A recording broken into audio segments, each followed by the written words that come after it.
రామదేవు విరూపక్ష కపర్ది నీలలోహిత నామాలన్నీ చెప్పక్కర్లా 8 నామాలు చెప్పేస్తే చాలు శివ పూజ పూర్తయిపోతుంది.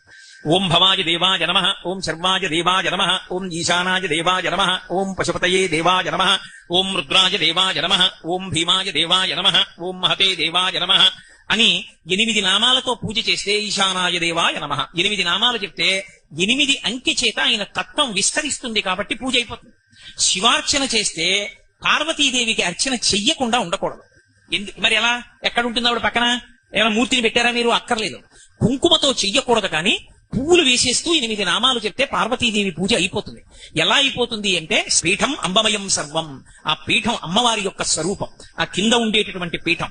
కుంకుమతో అర్చన చెయ్యకూడదు, కానీ పువ్వులు పెట్టుకుని అమ్మవారి నామాలు చెప్పక్కర్లేదు. 108 భవస్య దేవస్య పత్నీ నమః, సర్వస్య దేవస్య పత్నీ నమః, ఈశానస్య దేవస్య పత్నీ నమః అని మళ్ళీ ఆ నామాలకే పత్నీ నమః కలిపేస్తే అమ్మవారి పూజ పూర్తయిపోతుంది.